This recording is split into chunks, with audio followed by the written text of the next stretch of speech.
U okviru današnjeg opet podcasta pričat ćemo sa Ilijom Malović i Zoranom Radomanom o destilatima. Njih dvojca su urednici bloga Uglavnom rakija, takođe autore knjige Rakija i entuzijasti koji već 10 godina šire kulturu ispijanja destilata na našem tržištu, ali ne i samo na našem. Oni će nam danas više pričati o tome. Dobrodošli Ilija i Zorane. Zdravo, Nevena, dobrodošli. Zdravo, bolje te. I hajde da krenemo od toga koje znači rakija za Srbiju i za region, pa ćemo onda da nastavimo dalje priču. Hvala ti puno što si se zainteresovala za ovu priču o rakiji. Rakija je jako bitna tema.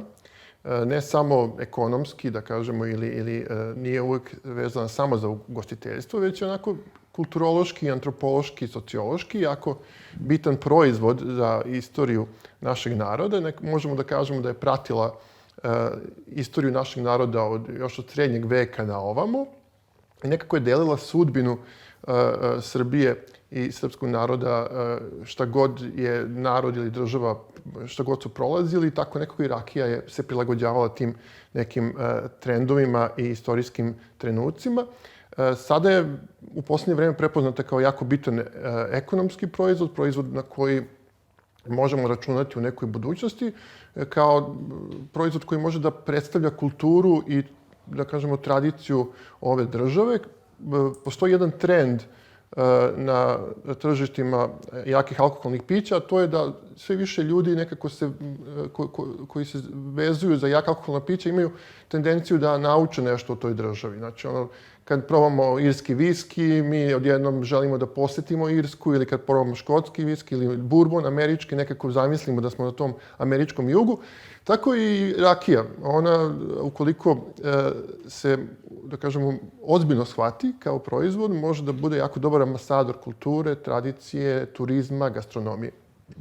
Dakle, brend Srbije. Pravi brend Srbije. Nekako ljudi, nažalost, sve manje su zainteresovani i spremni da čitaju debele knjige o nekom narodu ili, ne znam, da se posvete godinama istraživanja. Oni žele, modern čovjek želi na brzinu da nauči nešto o jednoj kulturi i tu se jako dobro uklapa gastronomija, jako dobro se uklapaju pića, kola, pesme, igre. Rakija je, recimo, jedan takav proizvod koji, ukoliko neko želi nešto da nauči o Srbiji, o njenoj tradiciji, može tako što će ispratiti jedan rakijski brend ili naučiti nešto o rakiji od neke voćne vrste, na primjer šljive.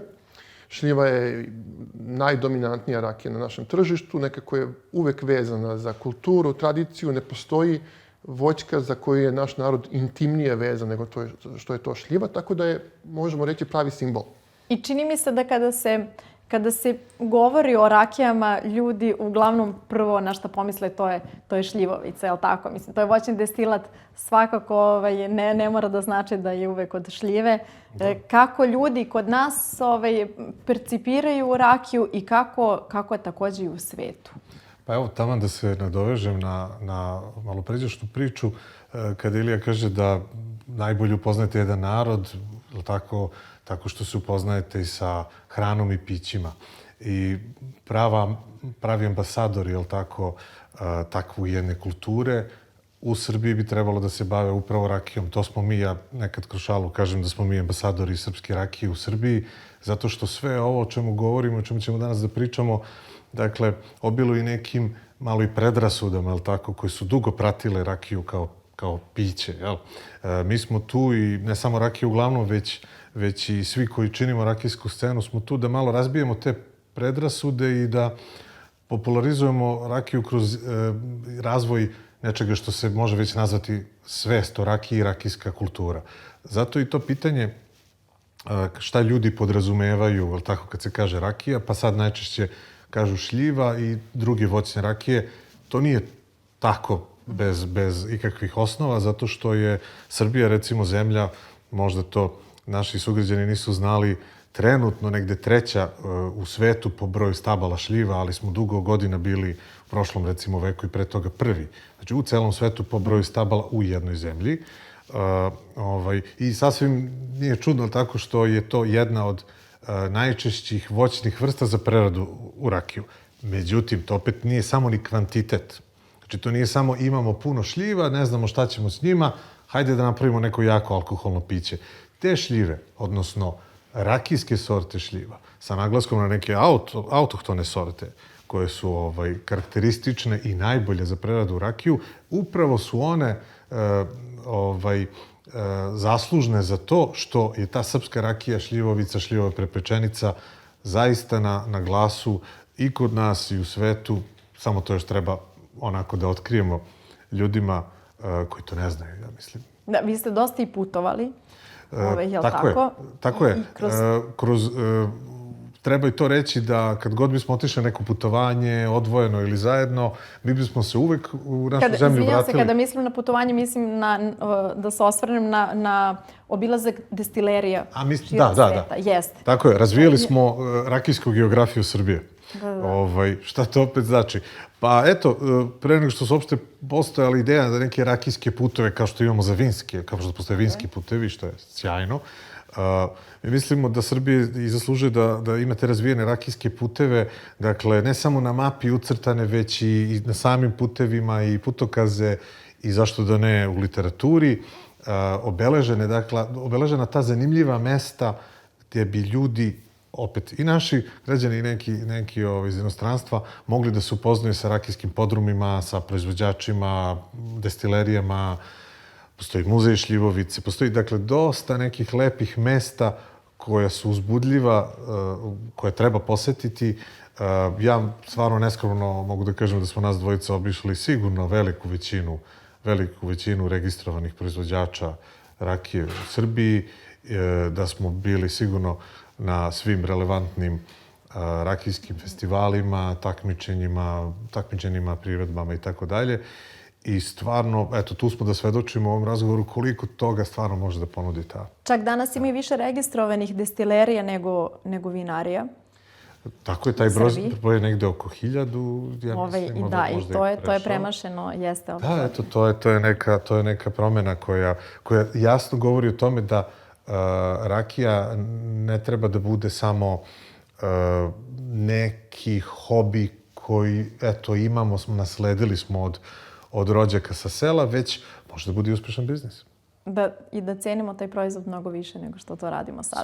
Svakako. Sam proizvod počinje da se ceni kada ulazi u legalne tokove, kada počinje da se brendira, jel tako? Čujemo priču da je rakija srpski brend. To vole svi da kažu, ali kada ih pitate šta je to konkretno brend i koje su karakteristike brenda, onda već tu nastaje problem. Ne možemo da imamo brend koji nije registrovan, koji nije jasan, ne možemo da imamo sigurnost i poverenje potrošača ukoliko nemamo ime i prezime na etiketi, ko to proizvodi, pod kojim uslovima, kako, ko to proverava. To je ono na čemu nekako mi insistiramo, zato što jednostavno, ukoliko želimo da ljudi prepoznaju srpsku rakiju u inostranstvu, da bude, jel tako, da dođe do značajnog izvoza ili promocije srpske rakije, nekako mora da se izgradi kult i mit rakije u samoj našoj kulturi. Nijedno veliko svetsko piće nije postalo poznato prvo u svetu, pa tek onda u svojoj kulturi. Prvo su jednostavno ljudi prepoznali njegov kvalitet i prihvatili ga u matičnoj zemlji, onda je ta priča njemu počela da izlazi iz granica te zemlje. Slično je i sa meskalom, i sa tekilom, i sa burbonom, i sa viskijem. Pretpostavljamo da će u nekoj budućnosti biti slično i sa našom rakijom. I koji su to svetski trendovi na tržištu žestine i gde se tu uklapa rakija? Pa mi stvarno verujemo da će srpska rakija da bude prepoznata u budućnosti kao 7. veliko svetsko piće. Znači, postoje trendovi koji kažu da su ljudi potrošači, jel tako, malo umorni od tradicionalno dobro prodavanih pića kao što su viski ili kao što je džin i da stalno traže neko novo piće. U taj prostor se jako dobro ubacio meksički mezcal koji je umeo za kratko vreme da ispuni neke tržišne uslove i ekonomske uslove i da ohrabri ljude da počnu da ga piju širom sveta. Sljedeći korak koji rakija treba da uradi, to je da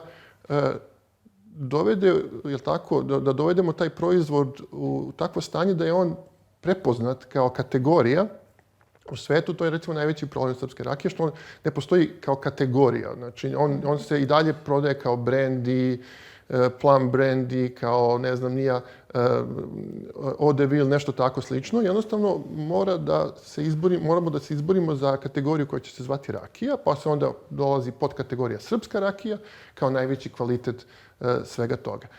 Ono što su još trendovi na svetskom tržištu, to je da se širi ciljna grupa potrošača. I to je nešto na čemu smo mi dosta radili u okviru bloga Rakija uglavnom i naših društvenih mreža i naše knjige i tako dalje. Smo mi pre svega blog koji se obraća potrošačima i komentariše, da kažemo, ili otkriva taj prostor koji je ostao nepopunjen, a gdje bi trebao da bude potrošač, kupac, čovjek koji kupuje rakije, koji pravi kolekcije i tako dalje. Tako da na svetskom tržištu je trend da se sve više proizvođača obraća mlađoj publici, onda jaka alkoholna pića nisu samo za muškarce, nego su i za dame, jel tako? Pa onda naša rakija treba nekako da se obrati i da ohrabri ljude iz društvene elite da je konzumiraju, kupuju. Jer nekako čini mi se da društvena elita ima malo predrasude, kao što je malo pre Zoran rekao, prema rakiji, smatrajući da je to piće za niže društvene slojeve. A mislim da mi svakako generalno uvek više poštujemo proizvode koji dolaze iz inostranstva nego koji su poreklom odavde. Možda tu dodao, kada pokušavamo da smestimo rakiju među sva ta poznata pića, da otprilike naši slušalci i gledalci znaju za tu podelu bela rakija i neka druga. Pa sad bela u stvari je ona bezbojna, to su rakije voćne koje nisu starile u nekim drvenim sudovima, a ove druge jesu. I sad kad pogledamo sva ova pića koje smo spomenuli do sada, strana, one se upravo dele na te dve kategorije. Recimo, džin je bezbojno piće, ne znam, viski, konjak nisu i tako dalje. Rakija pokriva ceo taj prostor. Dakle, rakija ima to primućstvo, da tako kažem, da kada je mlada i voćna, odnosno uvek je voćna po definiciji, ali kada je mlada i kada nema to starenje, onda u njoj tražimo i dobijamo tu lepezu voćnih aroma od voća od kojeg je ona nastala. I samim tim ona tu popunjava prostor nekih voćnih rakija koji se možda i proizvode u svetu, naročito u ovom delu centralne i zapadne Evrope, pa i istočne i jugoistočne, ali kada idemo u taj segment digestivnih pića, jakih pića koja se konzumiraju posle jela, ali tako, tu tek rakija ima da pruži solidan odgovor, tako je, a to su te stare rakije o kojima pretpostavljam da ćemo malo kasnije pričati, znači rakije koje su dugo godina starile u raznim hrastovim, dudovim i tako dalje buradima i onda one sad tu mogu da pariraju. Dakle, ne radi se o nekom takmičenju kad kažu može da stane na Megdan.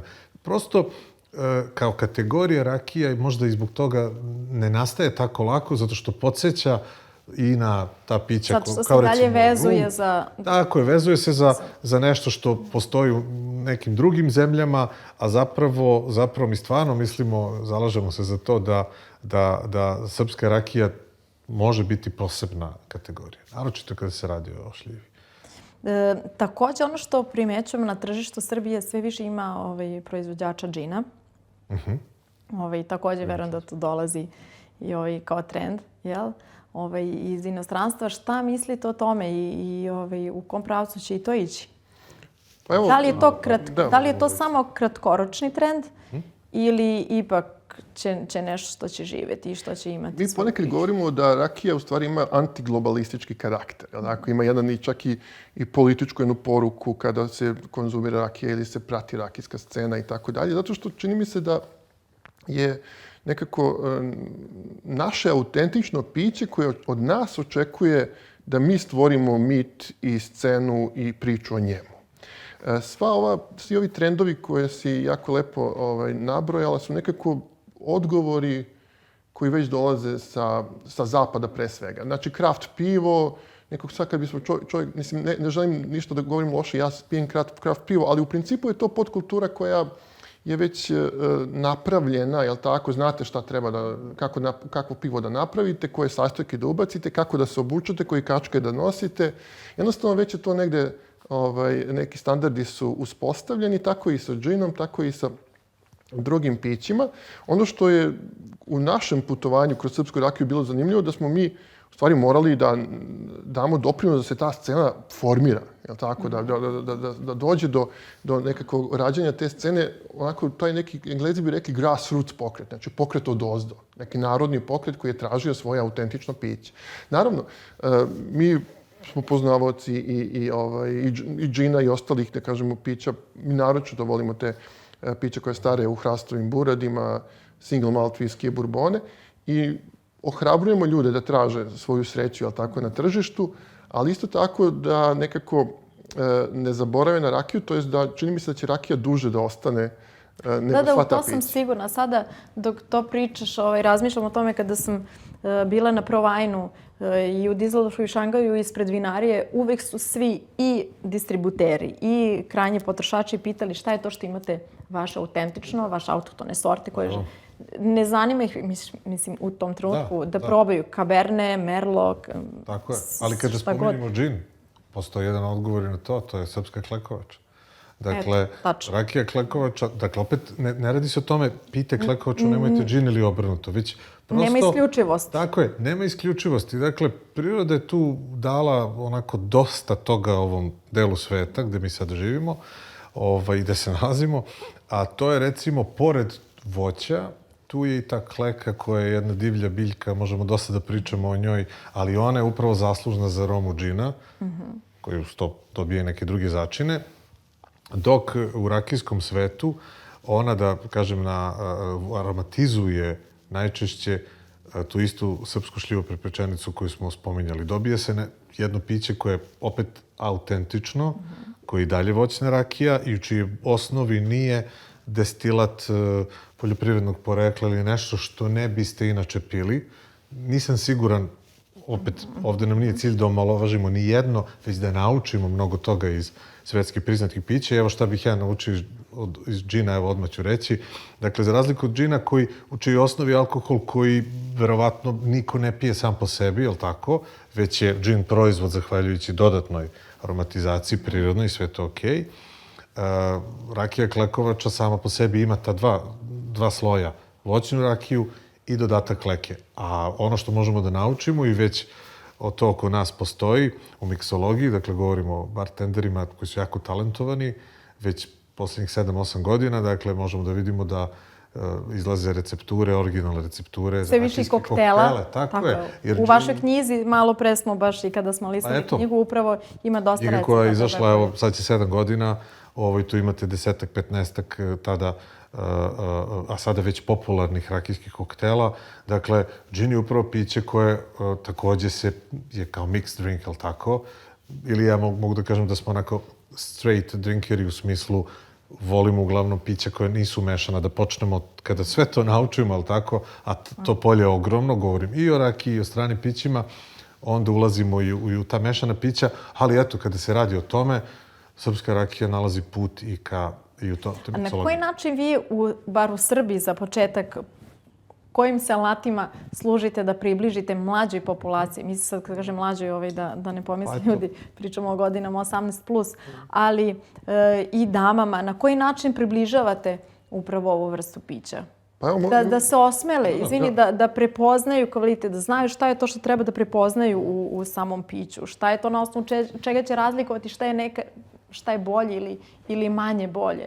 Pa, edukacija je jako bitna stvar. Znači, da bismo znali i šta plaćamo i zašto plaćamo određeno piće toliko, koliko plaćamo, da bismo znali šta u stvari volimo, da bismo kretali kroz srpsku rakijsku cenu nekako, zato smo i napisali ovu knjigu.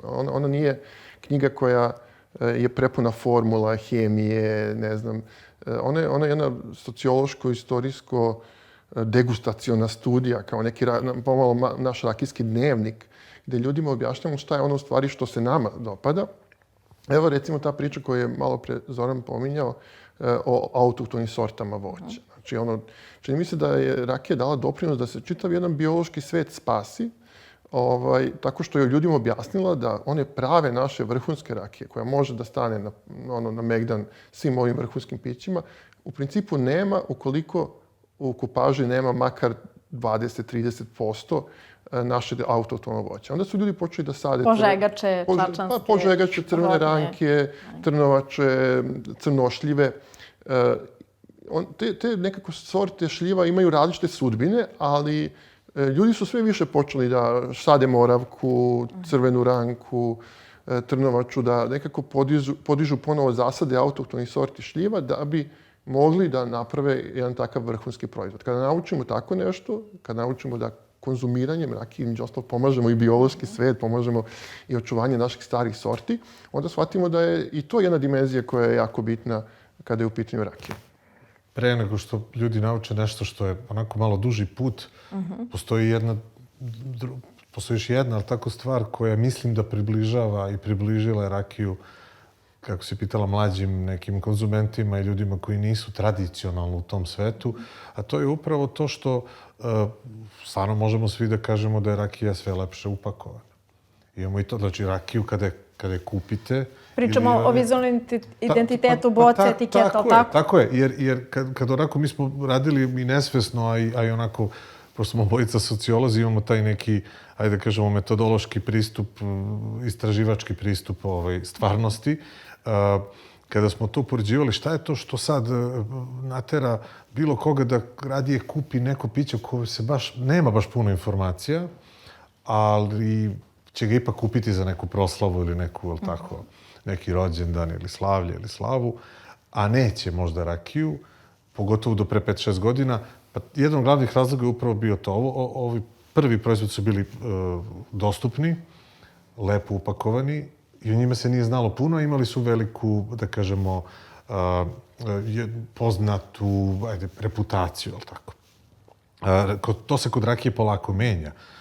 I to je dobro. Mislim, možemo mi sad da pričamo u nedogled koliko je najvažnije ono što je u boci, ali, je tako, današnje vreme važna i prezentacija, ali i taj integritet proizvoda, to je ono što Ilija malo pregovorio, od kakvog je to voće. Znači, kada spojimo te dve stvari, saznanja o tome šta čini rakiju, kako se sutra formira cena i to da na kraju vam imponuje kada to kupite i ponesete nekom, tako, pogotovo možda čak i nekom strancu, ali i na neko slavlje, vi u stvari imate mnogo bolji i lepši doživljaj kada konzumirate taj proizvod, to je sigurno tako. I još jedna bitna stvar je, kažem, već ohrabrenje. Znači, srpska rakijska scena mora u budućnosti, svaki njen korak treba da bude kao ohrabrenju kupaca. I da konzumiraju, da kupuju, da probaju. Evo, Zoran i ja, kad smo krenuli sa blogom, da kažemo, među prvima smo uveli to da je legitimno da u čaši rakije šljivovice prepoznajete stvari koje vas podsjećaju na detinjstvo, stvari koje vas podsjećaju na provedeno vreme na selu, da ih upoređujete sa mirisima i ukusima koji vas okružuju. Pa smo onda prepoznavali i nanu, i karamelu, i kokos i tako dalje. I sjećam se da smo na početku imali dosta otpora kod ljudi čije smo rakije jako dobro ocenili i koje su nam se dopale, koji su govorili pa ja ne stavljam kokos, ja ne stavljam karamelu i tako dalje. Sada sve više ljudi shvata da da pričamo o senzornoj analizi. Tako, za bilo karakteristično su za vina. Ako sećaš, dobijali smo često komentare pa zašto, pa rakija se ne miriše, vino se miriše. Ili viski se miriše. I onda stvarno kad pogledate, mislim, nisu ljudi krivi, to je taj razvoj. Ono što je jako nama važno, eto, ljudi to sigurno koji možda prate naš rad vide, da mi isključivo rakiju pijemo i degustiramo iz degustacionih čaša, jel tako? To je ranije bilo vezano za ocenjivanja i jakih pića i vina i nikom nije bilo čudno tako kad ode na neki vinski događaj da će to biti jedna lepa, staklena ili kristalna čaša sa stopom u kojoj zavrtite vino pa pomirišete, a rakija to je nešto što može da miriše neprijatno pa će zato da se služi iz onih malih čaša, tako? Ali to, eto, ja mislim da već izlišno čak i Riedel, jel tako, je već obezbedio za naše tržište. Tako je, postoji dosta čaša koje su tu za tu namenu dobre. Znači, bilo šta, ali tako što ima neku stopu, što liči na... Mislim da su to, kada pogledamo u vinskom svetu, to su uglavnom čaše oblike za šeri vina, koje su onako kao malo onako lala, koja se polotvorila, onako malo su duguljaste, nešto između čaše za šampanjac i belo vino, nisu velike zapremine i šta se tu događa, takva čaša omogućava... Takav je oblik da... Tako je, vi u stvari tačno analizirate, nije analiza cilj. Znači, analiza je samo jedan deo, je tako, uživanja koji produbljuje uživanju rakije. Ali analiza uči potrošača da... negde da svoja nepca nauči i da vidi šta voli. Tako je, da postane, možda da kažemo, pouzdan u svom sudu, jer ako svaki put nešto proba iz takve čaše, tako svako piće, to možda kaže, pa da, ovo je bilo ovako, ovo mi je bilo jako i tako dalje. To je prosto, mislim, mi smo tako krenuli, stvarno je to dobar način da više i cenite, kažem, šta god da je u toj čaši, tako je taj pristup i onda tako ne sugeriše da vi to popijete brzo, da ne znate čemu to, jel tako, već da i malo razgovarate sa ljudima. I na kraju da se uparuje sa hranom, je li tako? Da se uparuje sa hranom i da se pije odgovorno. To je jako bitno. Čini mi se da je i to jedna od dobrih promjena na srpskoj rakijskoj sceni, da se sve više pije malo, a manje, ali kvalitetno. Da se sve više pije odgovorno, jer jednostavno kad čovjek ima poštovanje prema tom piću, onda više nije spreman da ga, jel tako, zloupotrebi za neka opijanja i tako dalje. Tako da rakija u tom smislu počinje da gradi svoj prostor i mi smo jako zadovoljni zbog toga. Evo, malo pre smo, ovaj segment priče je jako dobar zato što je o potrošaču i vidim da se potrošač probija, jel tako, da traži svoje mesto i svoj prostor i prepoznaju ga ljudi. Do pre 10 godina potrošač je bio potpuno nevidljiv. Priča o proizvodnji rakije je bila igra između tehnologa i vlasnika brenda. Znači, između proizvođača, destilera i tehnologa koji mu pomažu. U najboljem slučaju. Govorimo o... Neko drugi je diktirao. Mogu to da vide kako je bilo na rakijskim festivalima, tako dele se nagrade proizvođačima, onda se obrati neko iz struke i to je to. I tačno je onako falio konzument da kaže neki svoj sud, da kaže šta on misli. Jer zbog njega se to i radi. Taj konzument treba da postane ljubitelj. A da bi postao ljubitelj treba da bude informisan, a i motivisan, ne samo, opet kažem, ne samo tečnošću, već i možda, da kažemo, pratećim sadržajima i kulturom. Eto, otuda i taj način ispijanja, više informacija koje imate, pa onda ljudi kažu, čekaj, si probao ti ovo je trnovača, šta ti je to? Ili, ne znam, rakije od jabuka, ili, ne znam, neke rakije od voća koje zaista postoje u našoj zemlji, gaji se, nisu tako popularne. Eto, recimo, baš jabuka. A kada pričamo da li se konzumira kao aperitiv, kao digestiv, uz koju hranu, naviklo se da uz određenu vrstu hrane se ona konzumira, ali šta je to negde kada pričamo zaista o nekom, hajde da kažem, ali i profesionalnom parivanju? Šta je to što vi predlažete i na što biste se osvrnuli? Aj, možeš, dovoljno. Hajde, počnem malo o tome. Baš smo držali jednu radionicu pre par dana. Da, pre par dana. To je, ajde, pre nego što dođemo u to neko demistifikovanje slaganja, više volim da kažem, slaganje rakije s hranom. Dakle, tu se ne govori o tome šta ručati uz rakiju. Znate, ljudi često to kažu, pa čekaj, stani ja rakiju, popijem 1-2 pre jela, onda se nešto jede, tu uz to može neko drugo piće, onda popijem pivo. Ili popijem pivo posle i to je to. Ili vino. Mislim, slaganje vina s hranom, tome je već toliko toga rečeno i tu ja prvi to uživam u tome. Dakle, ne govori se o tome, govori se, kada u parivanju pričamo koji to ukusi hrane, jel tako, mogu da upotpune uživanje u rakiji, a i obrnuto, uz koju tu rakiju neki zalogaji mogu da... Da ne pokriju i jedno druge. Tako je, da se ne preklope, da se oni tu sad da kažemo, da nema tu neke borbe, već da takođe motivišemo ljude da i sami eksperimentišu, jer svi moramo nešto da jedemo i bolje se razumemo u hranu nego u pića. I kada kažemo aperitivno, to je bila takođe tema. Dakle, i na svetskom tržištu sve manje pića koje spadaju u ta aperitivna, sve više idemo u jaka digestivna pića. I to je sa rakijom slučaj. Dakle, ljudi treba da rade šta njima prija. Ali ono što bismo mi preporučili je da bezbojne voćne rakije koje su nešto mlađe, dakle, kod kojih nije potrebno neko dugogodišnje odležavanje, treba poslužiti pre jela, ali tako, blago rashlađene i upariti ih sa, recimo, nekim hladnim predjelima. Eto, možeš ti da mi kažeš neku rakiju, a ja ću dati svoj predlog. Evo, recimo, ti predloži neku voćnu vrstu. Ja ću uvek izabrati šljivovicu, ali hajde neka bude kajsijevača. Kajsijevača. Eto, kajsijevača koja tradicionalno se služi bezbojnama, da postoji kajsijevača koja su starila u buradima, nju bih sačuvao za posle jela. Ali tradicionalno, tako bela, bezbojna kajsija, ona bi dobro išla uz nešto što bi moglo lepo da pokrije njenu kiselost i slatkoću. Znači nešto kremasto, blago masno, neki mus, neka pašteta od piletine, recimo, domaća, ali tako, neki polumasni sirevi. Dobro. I ako bi to bio neki zalogaj, onda bismo mogli da se vratimo na ukus i da pojačamo ukus te kajsije, recimo kombinacijom sira i nekih suvih kajsija. Eto, recimo nešto od toga... Da, ali uvijek je to trebalo da bude negdje intenzivnija hrana, tako da se sljubi sa rakijom, koja god vrsta to rakija bila. Sad rakija... Sad je već pitanje aroma, kako je jelo pripremljeno i koje će pripremljeno. Pa tako je. Ako je to izrazito voćna neka aroma, kao što kod kajsije baš to treba da prepoznamo, onda možemo da ju potpunimo sa ovim ukusima. Kada se radi o nečem posle jela, takođe, tako kad završimo jelo, uvijek se nađe mesta za neku kafu ili neki kolač ili dobru cigaru ko uživa u cigarama.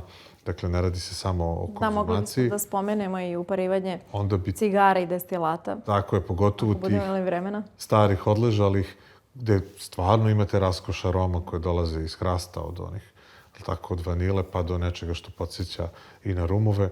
Dakle, tu već možemo da idemo u neke ne previše slatke kolače, takođe koji su karakteristični za naše podneblje, neke štrudle, pite s orasima, crna kafa. Mislim, možemo stvarno o tome. Ali ne treba bežati u tradicionalnoj hrani, ali tako? Ne treba uopšte bežati. Znači, ne treba da idemo previše, naravno, možemo da uparujemo, evo Zoran je lepo objasnio, ali ja ne bih bežao ni u naše tradicionalne hrane od, ne znam, mesa, raznih vrsta, od naših sireva, kozjeg, ovčeg sira. Evo, baš sam pre neki dan sa prijateljima doneo sam jednu dunjevaču belu, da ih tako počastim i da malo probamo. Neko je rekao, imam sir, neki stari ovči iz istočne Srbije. On je to izvadio, to se tako sjajno slagalo. Znači, ne možete da verujete. Viljamovka i slanina, recimo. Svi su bili oduševljeni kako rakija može jako lepo da se slaže i sa hranom i da jednostavno, to je još jedno od tih predrasuda da rakija nije piće koje ide sa hranom, naprotiv, ide jako dobro i to sa različitim vrstama hrane. Videli smo sada. Vi ćete imati na predstojećem sajmu Wine Vision by OP Balkan radionicu, je li tako? Tako je, 23. u 2 sata. 23. novembra. 23. novembra u 2 sata imat ćemo radionicu koja će naziv Uvod u srpsku rakiju. Mi ćemo, da kažemo, radionica, kao što i sam naziv govori, se pre svega obraća potrošačima, ljudima koji su zainteresovani, edukovanim laicima, ljudima koji žele da uđu u degustaciju srpske rakije. Malo ćemo tu da podvučemo šta srpsku rakiju odvaja od, recimo, rakija regiona. Pored toga što mi volimo i stalno pijemo srpsku rakiju, mi smo stvarno želeli da steknemo iskustvo i sa rakijama regiona, pa smo onda probali rakije iz Hrvatske, iz Bosne i iz drugih zemalja i one sve imaju neki svoj kvalitet.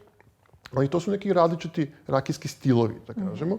Čini mi se da se kroz vreme Srbija izborila za taj neki svoj rakijski stil, da postoji. Digresija malo, mislim, zapravo nadovezujem se. Šta je to što Srbi vole da osjete od aroma i generalno ukusa? Kakvu rakiju oni vole da popiju? Pa generalno, da kažemo, postoje te neke dve rakijske škole dominantne u Srbiji i naš narod nekako, čini mi se, podelio se u te neke dve dominantne škole. Jedna je, uslovno možemo nazvati, nemačka škola proizvodnje rakije, zato što je to taj stil gde se proizvode beli destilati koji se konzumiraju odmah posle stabilizacije od 2-3 meseca. I to su rakije, da kažemo, u Vojvodini, pa onda naš narod u različitim delovima Balkana gde živi, on voli te neke bele rakije. A opet postoji ta francuska škola koja je aktuelna u centralnoj Srbiji, Šumadiji, zapadnoj i istočnoj Srbiji. To su rakije koje stare. Tako, u hrastovim, ali i dudovim burodima i u bagremu. Znači, ima dosta toga da se istražuje kada je u pitanju srpska rakijska scena, onako baš je slojevita i zanimljiva. Evo, recimo, ta priča o starenju je isto jako zanimljiva. Taj pristup rakiji, te rakije se piju posle 2, 3, 5 do 10 godina i one su, da kažemo, prava aromatska avantura. Mislim da su one popularnije. Popularnije su, ako bi trebalo da onako jedan odgovor izaberemo. Da ipak vole punije, odležale. Odležale, punije, Opet, Mislim da je tako i sa vinima bilo do skora, međutim to se menja definitivno u vinskoj industriji i okreće se ka laganim voćnim, kako crvenim, tako... Sjeća se da je uvek bilo ono kao 13,5%, 14%, to mora da je bolje od 11%. Da je kompleksno. Ali ne mora. Snažno vino, tako je, nema tu sad nekih apsolutnih pravila, jer ako bi ih i bilo, da bi ljudi pili 2-3 vina, 2-3 rakije, ceo život. To nije suština. Da. Suština je da probamo dosta toga, da nađemo ono što se nama najviše sviđa. Uzbudljiva je scena, menja se. Tako je. Do pre 3-4 godine Dunjevača je bila jako popularna. I ne znam, druge voćne rakije su mogle da pariraju šljivi, a u poslednje vreme je opet šljiva zavladala. Ali tako da... tu je, mislim, edukacija, odnosno informisanost doprinela da... Dosta se radi na tome. Da ljudi malo i kritički posmatraju i kažu, dobro, okej, ovo je lepo, ali koliko mi imamo dunja, koliko imamo šljiva, koliko imamo... I onda su tu ljudi počeli da tako malo i da prepoznaju neke nijanse kvaliteta, jel tako? I onda kažu, pa da li ovo stvarno ovoliko može da košta ili treba i tako. Posebno kada je reč o dunjevači. Posebno kada je reč o dunjevači, da. Tako je. Da. Tako je, nažalost, jel tako, statistika kaže da dunja u našim voćnjacima zauzima negde oko 1%. U odnosu na šljivu koje... U odnosu na sve ostalo. 1% u celom voćarstvu. Da. Znači, čak nešto manje od 1%. A ima je baš dosta, tako da posebno kada je u pitanju dunjevača, ohrabrio bi ljude da konzumiraju registrovane rakije, registrovanih proizvođača koji, jel tako, prate određene standarde i tu se osvrćemo na moment kada su gosti u restoranu ili kafani kada poručuju domaću rakiju. Pa da, šta to onda znači? Šta će dobro? Evo samo nekoliko stvari, pa Zoran voli da o tom pojmu domaća, to je stvarno jako zanimljivo, tako kažem i sociološki pojam, kako se on ugnezdio, ali ja samo pozivam ljude da zamisle, da dobiju kartu, vinsku kartu, i da tamo piše belo, crno, samo da piše belo i crno vino. Ili ne znam ja... Ili kao nekada sok, žuti i crni sok. Ili da piše vino od grožđa i od kupine. Znate, zamislite to kad biste dobili, koji bi to skandal bio. A čini mi se da postoji, nažalost, sve manje i manje, hvala Bogu, ali i dalje postoje kafane koje vam daju kartu na kojoj piše rakija od šljive. Ili rakija od dunje. I to je to. Da, to je nama već, ne samo nama, postalo maltene uvredljivo, jer evo da napravimo paralelu sa vinem ili bilo čim, čak i da napiše samo Prokupac, šta to znači? Prvo će gost pitati, a ko proizvodi ovo vino? A možda će i da pređe preko toga da nema ime i prezime ta rakija koja se služi. Taj pojam domaća zapravo pogrešno se vezuje za način proizvodnje rakije i kvalitet te rakije. To je nekada značilo domaća, to je od nekog domaćina, pa je to sad prava, šta god to značilo, a ona druga je neka zanatska, pa imate, ajde sad i onaj izraz koji je već zaista van upotrebe, kad je nešto kupovno. Znate, kad je 19. vek, rani 20. vek u pitanju, većina proizvoda koji spadaju u hranu i piće su se proizvodili u domaćoj radinosti, je li tako? Pa je rakija češće se proizvodila nego što je, ne znam, to bio taj žuti i crni sok, tako? Pa onda te žuti i crni sok postao popularan kao nešto industrijsko. Sad, znači, to domaća ne mora da znači da rakija koji proizvodi neko preduzeće, da tako kažem, srednje veličine i čiji proizvod možete kupiti u marketu, nema kvalitet onoga što se ranije nazivalo domaća rakija. Ili da ona veštačka, ne daj Bože. Jer šta je suprotno domaća strana? Onda je zapravo zloupotrebljeno bilo. Pa tako je, ali pogotovo danas ako kažete domaća rakija, a mislite na kvalitet, dovodite svakoga, to stvarno ne mora da... Dovodite ljude u zabludu. Dovodite ljude u zabludu zato što, opet kažem, ako je domaća rakija koja je proizvedena na neki na utvrđen način, ispravan, zdravstveno, uz neke tehnološke postupke od pravog voća i tako dalje, zašto to ne bi moglo da bude rakija proizvođača koji je svoj proizvod testirao, koji je svoj proizvod lepo upakovao, ko je platio sve dažbine na taj svoj proizvod. Dakle, domaća, pa se ja malo našalim, a kakva je druga, divlja ili strana, jel?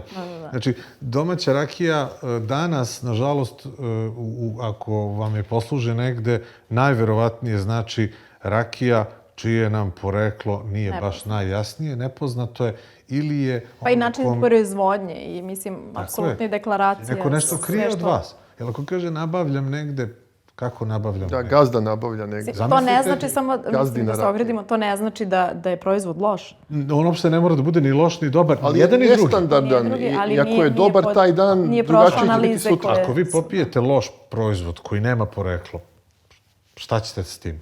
Ako popijete loš proizvod koji ima poreklo, onda ta osoba i ta firma snosi i ima u startu određenu odgovornost. Tako je, i vi možete da kažete šta je još bitno. Probate bilo koji proizvod, bilo koje piće, jednom, dva put i poznat je, dakle ima svoje ime i prezime, pa ga probate kroz godinu i kažete, to sigurno imamo svi iskustvo s tim. Bilo je bolje, sad je bolje, šta god. Znači treba da ima prosto kao i sada se osvrćem i na vinske sommelijere koji kada predstavljaju vino govore iz koje regije, iz kog regiona to dolazi, od koje sorte grožđa napravljeno, mislim proizvedeno. I tako opravdavaju recimo cenu. Procenat alkohola. Kažu iz ove godine se više ceni. Tako je. Iz mnogo razloga. Pa je onda ređe ako se više kupovalo. Svaka berba je različita za sebe. Svaka berba je različita. Kod rakije to tek ide u raskoš u tom smislu da voće neće roditi svake godine. Nešto će biti nekad će biti loše kvaliteta, nekad će biti bolje kvaliteta. Nekad i to sve utiče na kvalitet. Kako to pratiti, jel tako, ako vi imate malo informacije, nego kažete to je rakija iz Ivanjice. Šta to znači? Samo to. Ili ovo vam je rakija od Kruške. Samo uporedite, ja opet kažem, samo nek ljudi uporede sa bilo kojim drugim pićem. Ovo je pivo, koji imaš pivo od ječma ili vino od, ne znam ni ja, tamjaniku. Ukoliko ljudi budu želeli da vas čuju na predstojećem sajmu i na radionici, moći će svakako online da rezervišu svoje mesto, odnosno da se prijave na samom sajtu Wine Vision. Tako da verujem da će biti puna sala i hvala vam što ste bili sa nama danas.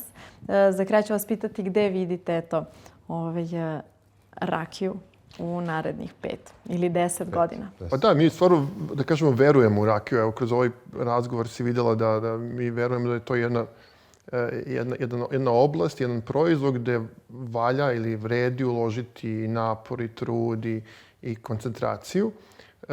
Koliko rakija počinje da bude prepoznata kao kvalitetno piće, možemo da vidimo da sve više ljudi i stranaca i ljudi iz show biznisa ulazi u destilaciju, pravi svoje lične brendove rakije, ulaže novac u rakijsku scenu.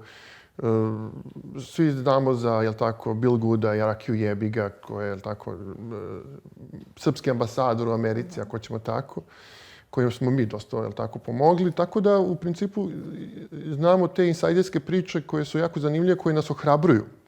Vi ste zapravo, samo da se osvrnem, vi ste zapravo sarađivali sa mnogim destilerijama u Srbiji, je li tako? Tako je, sarađujemo i danas sa mnogim destilerijama. Na koji način zapravo?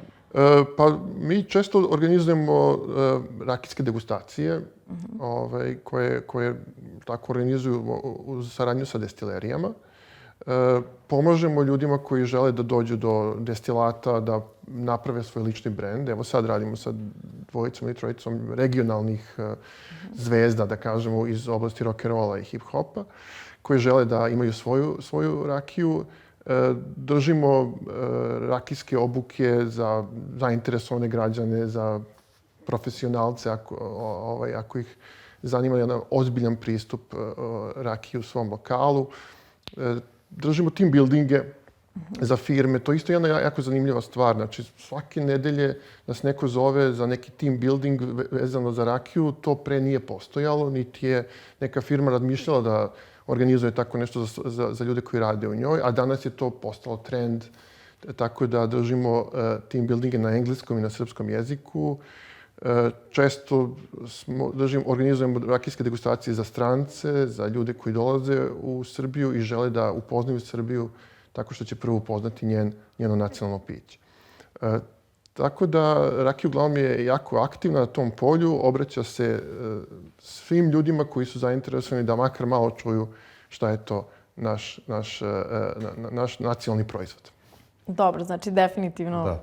Dođite na Wine Vision, zato što, eto, ono što mi sad pada na pamet, u vezi s ovom temom je Sigurno ćemo govoriti i obraćati se ljudima koji tek ulaze u ovu priču, onima koji su malo iskusniji, da možda ne samo kupuju rakiju, već i da možda prave neke svoje kolekcije, jer postoje neki primjerci kojih neće biti tu zauvek ili nekih serija.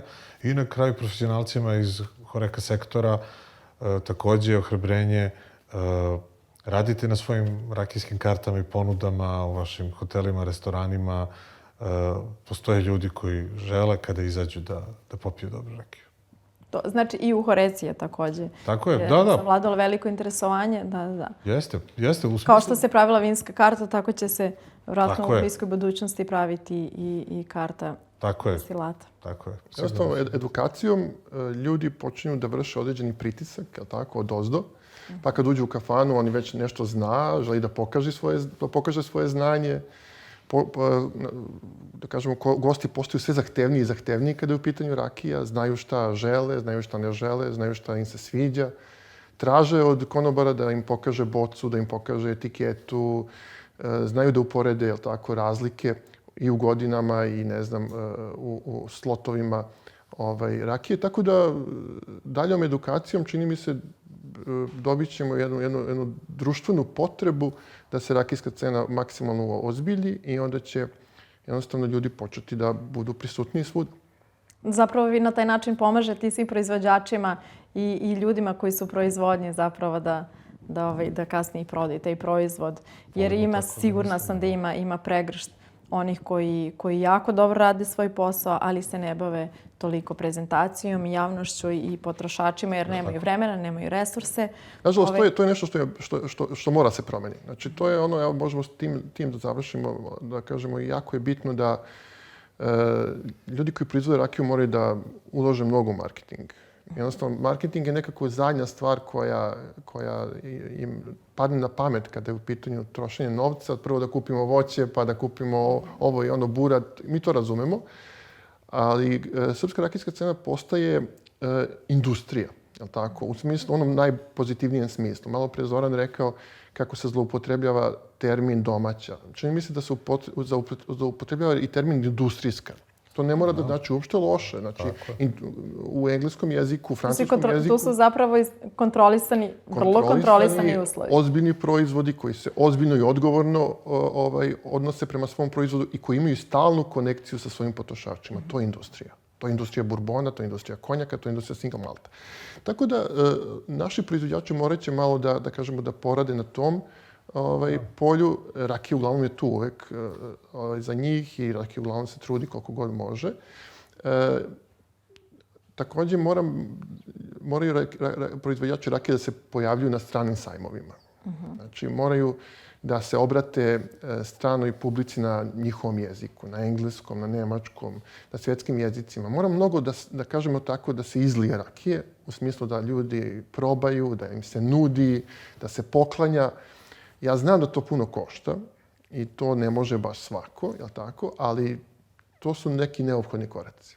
Znači, morat ćemo da nudimo po sajmovima svim ljudima koji pogledaju ka štandovima gdje je srpska rakija, da probaju, čak i ako ne žele, da im stavimo u džep onaj fraklić. Da ostavimo bar neki trag. Neki trag. Wine Vision je odlična prilika da ne probate samo vina, već...